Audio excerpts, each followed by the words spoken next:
else in the lab. I just can't do it anymore, Blake. She stopped talking. In the poor light, she watched Blake rub his eyes with a forefinger and thumb.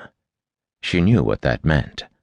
She'd seen him do similar after looking through a microscope for too long or coming out from a meeting with Johnson. She was boring him. Ellis reached for her lab coat, pulled one arm into it. Blake went to touch her, but she tore away from him. "Don't," she said firmly. "Come on, Ellie," he said. "I was listening, really." She went to leave, but then stalled by the storeroom door. She froze, waited. "Ellie?" Blake pried. She stepped back from the storeroom's small glass pane, looked to Blake, her eyes wide. "What is it?" he asked, but she placed a finger over her lips. "Kill the light," she said. "Someone's coming." Blake fumbled for the nearby torch, switched it off. Ellis returned to the glass pane, watched as someone entered Blake's office, flicked the light switch, then looked nervously around. "Who is it?" Blake said, peering over her shoulder. "Shush." The intruder was at Blake's desk, opening and ruffling through each drawer. He stopped, looked around for a moment, said, Come on, where are you?" He reached for a line of files on a shelf, pulled each down separately, flicked through them. "It's Chris Lennon," Blake whispered. "One of the reps." Ellis shushed him again. Lennon looked towards the storeroom, and Ellis froze, but something in the corridor outside disturbed the rep. He swore under his breath, replaced the file in his hand, and then quickly left the office. Ellis opened the storeroom door. Blake pushed past her. He reached toward the line of files, picking one from the shelf just as Lennon had done. "What was he looking for?" Ellis said.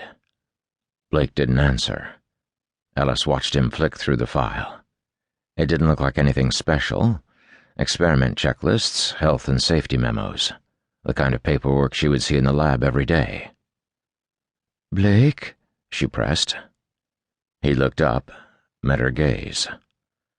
"No idea," he said.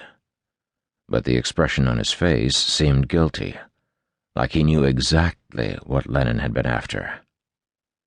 "Come on, Blake," Ellis said. "He was looking for something. I'm not stupid." "Call security," Blake said. He retrieved the phone from the wall and handed it to her, but Ellis replaced it, folded her arms, and continued to stare at him.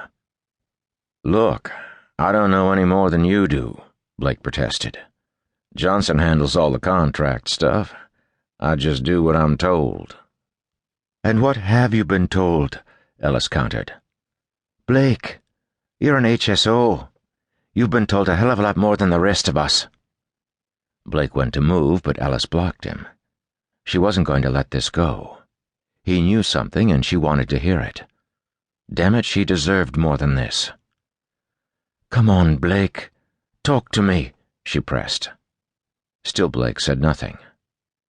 Ellis threw her hands into the air, deflated.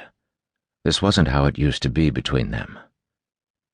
When they had first started seeing each other, they'd talked a lot. There were stories from Blake's years of working as a surgeon prior to joining Altern, stories about Johnson and other characters they both knew within the lab. He talked of how Altern had lured him away from a career in medicine to work as a consultant on a range of antiviral drugs. But once Blake took over as head of Project QT, a new contract that made lab monkeys like Ellis very uncomfortable, the talking stopped. And now some rep was digging around his office. Blake threw his hands up in the air. "You see, this is the problem," he said. "What do you mean?" "You want to know why we can't be more than—" He searched, finding similar words to those she used. "Whatever it is we are. Well, this is why. There's stuff I'm not allowed to tell you. Stuff I'm not allowed to tell anyone. Even my—" He stopped short, looked at her. His face fell. "Your wife," Ellis finished for him bitterly. "Ellie, Forget it, Blake.